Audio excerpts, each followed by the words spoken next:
Welcome back to the Corporate Survivor podcast. This is Mei Ping, and if you've been following us for the last 2 weeks, you know that I'm in a special series of sharing behind the scenes of what actually happens during my monthly group mentoring calls that I host for 9 to 5 professionals who are students in my career course, The Corporate Survivor. So the last 2 weeks, we talked about step 1 and step 2 of my 3-step framework that I teach to help you become more confident, competent in your career. So today, let's talk about step 3. And step 3 is all about how to get visible with personal branding. Now, if you've missed the earlier 2 episodes, make sure that you check them out first, because one big mistake that a lot of people make is they want to get visible, but they are not clear on what exactly they're supposed to be doing. They're not even confident in what they can do. And the worst thing is that they don't even have the right skills to do a good job. For step 3, we are really going to focus on how do you brand yourself, how do you speak out, and how do you stand out both at the workplace as well as utilizing LinkedIn as a platform. The main goal is to make sure that you get recognized for all the hard work that you're putting in so that you don't feel stuck or underpaid throughout your career. So this is also the question that my student has also asked, and you'll see how I've given her the guidance on how to better navigate and better position herself, and some of the tips that I have to make sure that she doesn't get stuck in her career journey. So let's dive in. And I want you to hear the student's question and then the response that I'm giving to her. And as usual, if you find that these lessons are very beneficial, then definitely check out www.meiping.com, where you can learn more about the course and more details about the program. So without further ado, let's dive in. Let's move on to the next section. Let's talk about phase 3, which is get visible. Now, this one is something quite interesting as well. So recently for this particular student, had a performance review, got very good feedback from her colleagues and support, and would like to also plan a conversation with HR regarding increment. So normally for year-end review in the future, for you guys, if you can, try to do it, from mid-November onwards, you should actually get started on this process. So that will be with your manager. That will also include gathering feedback from your colleagues or clients, but specifically if you have, or colleagues within the team or another department, basically whoever who is willing to put in a good word for you, then try to get it as soon as possible. So get started for this process, maybe early November if you can, mid-November at the latest. Make sure that you have that conversation already. Now, I want to share with you an advanced strategy as well. So in this situation, right, there is a mistake, and the mistake is planning the conversation with HR on increment. So for those of you who joined the salary nego workshop last month's mentoring call, remember what I said? HR is the admin. HR is the facilitator. So HR is usually not the person who can agree to an increment. It actually all comes down to your department head. So your manager, a director if you have, or a department head who is ultimately going to sign the budget. So having a conversation, with HR, usually you will find that you won't get the answer that you're looking for. You won't even get a general answer. Like usually, it kind of goes in a circle and then you walk away feeling pretty good about it. But if you really break down that conversation, you probably didn't get the answer that you are actually looking for. Because unless you get a commitment on when it's going to happen, what are the next steps that is going to happen, that means it's not going to happen. So you can definitely go through the November's mentoring call just to kind of refresh yourself on each person's role in the process to help you out a little bit.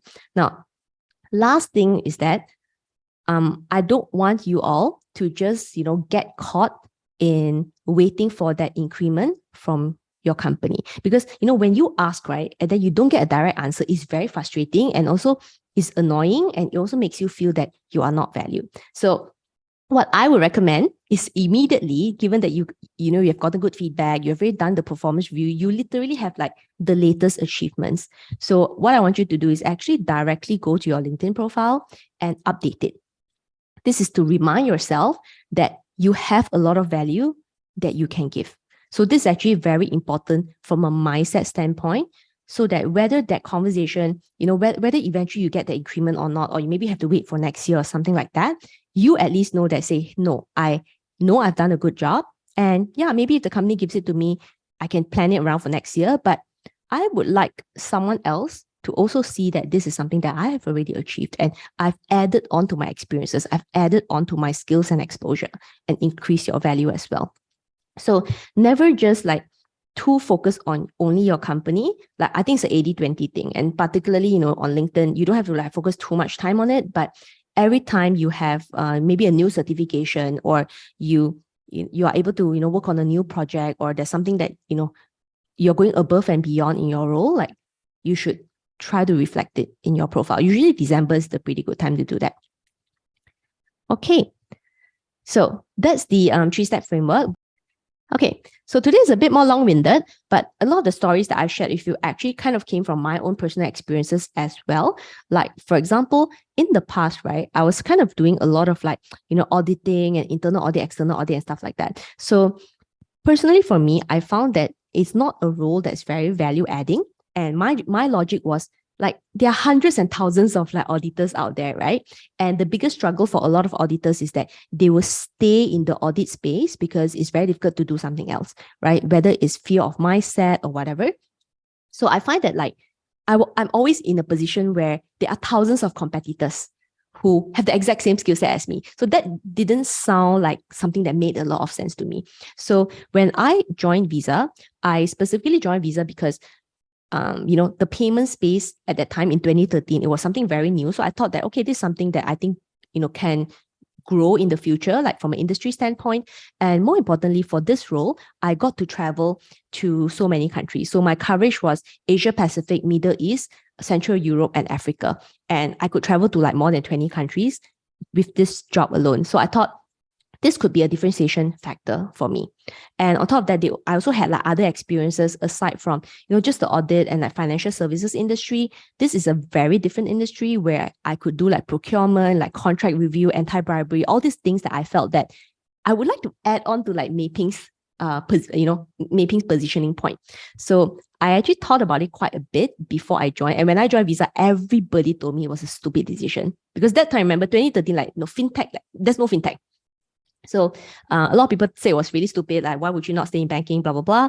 But I actually did go through a very logical process on like how I could like build up my value and like make my profile even more valuable, because I now have something that a lot of people actually don't have.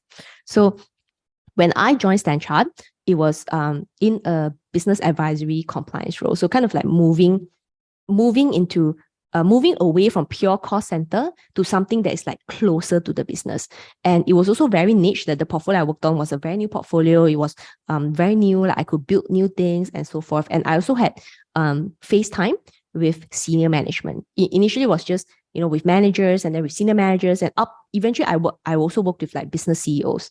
So eventually that was also how I managed to move into the revenue making arm, because one of the business CEOs liked me a lot, and eventually she asked me if I would like to move over with a promotion, of course.